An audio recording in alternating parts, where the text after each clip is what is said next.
अ, आज का हमारा आयोजन है, जो हमारे कार्डियक अरेस्ट के सर्वाइवर्स हैं, उन पर आधारित है ये प्रोग्राम। देखिए, आपको पता होगा कि कार्डियक अरेस्ट कितना कॉमन हो गया आजकल समाज में। एवरी टाइम आप सोचते रहते हैं कि जिम में, खेलते समय या ऐसी स्थिति में एकाएक कार्डियक अरेस्ट आ जाता है। तो कैसे रिवाइव करें, उस पे भी चर्चा होगी और जो जिन लोगों को जान बचाई गई है, उनमें से कई लोग आए हैं, जो अपनी आप बीती बताएँगे। हमारे ऑर्गेनाइजिंग सेक्रेटरी हैं डॉक्टर शमशाद, ये इस पर प्रकाश डालें। देखिए कार्डियक अरेस्ट के मल्टीपल रीजंस होते हैं। एक तो सबसे कॉमन है वो हार्ट अटैक होना। दूसरा जो कॉमन रीजन है कंडक्शन डिसऑर्डर्स होना।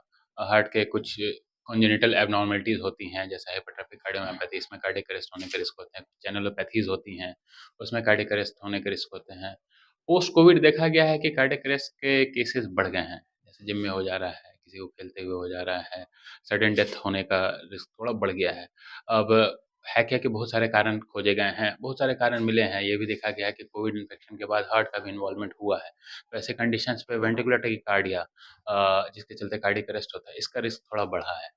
तो हमारा जो प्रोग्राम ये है, ये हम जो ऑर्गेनाइज़ कर रहे हैं, बेसिकली उन मरीजों के लिए डेडिकेटेड है, जो कार्डियक अरेस्ट सर्वाइव किए हैं। अब कार्डियक अरेस्ट से जो सर्वाइव किए हैं, हम लोगों ने क्या किया है और क्या होना चाहिए? सारा डिस्कशन हमारा इसी पे बेस्ड होगा। या तो सीपीआर जो जनरल पब्लिक जो कर सकते हैं, वो हम लोगों ने ट्रेन किया है। ऑलमोस्ट 18,000 लोगों को हम लोगों ने ट्रेन किया है। वेदांता की तरफ से सर्टिफ़ाई किया है लोगों को, ताकि कभी भी ऐसा हो तो वो सीपीआर दे सकें, मरीज को जीवित अवस्था में अस्पताल लाया जा सके।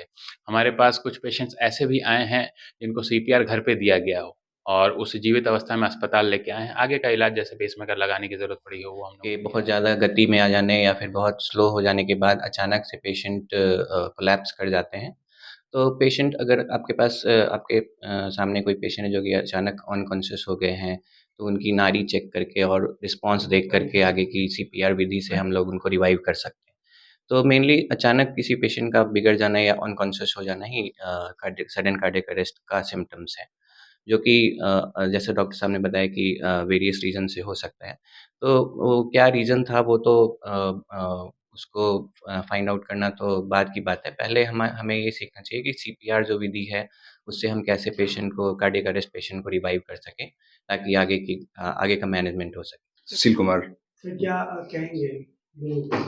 देखिए क्या मैसेज देना चाहेंगे? हम लोग का जो ये सेमिनार हो रहा है, एक नया ढंग का सेमिनार है। इसमें ये बताया जा रहा है कि हार्ट अटैक क्या है, कार्डियक अरेस्ट क्या है। हम लोग सारे कार्डियक अरेस्ट को हार्ट अटैक ही समझते हैं। पेशेंट बेहोश हो गया, वो सिर्फ हार्ट अटैक की वजह से नहीं होता है, बहुत सारे रीजंस इसके होते हैं। पेशेंट सडन गिर गया, क्यों गिरा? हार्ट अटैक की वजह से गिरा, क्या हुआ? जो हम लोग आजकल के मीडिया में देख रहे हैं कि पेशेंट आते हैं और गिर गए और उसकी मौत हो गई। इसका रीज़न सिर्फ़ हार्ट अटैक नहीं होता है, ये कार्डियक अरेस्ट है, जिसमें कि हार्ट की गति बिल्कुल ज़ीरो हो जाती है और वही बहुमूल्य वक़्त होता है।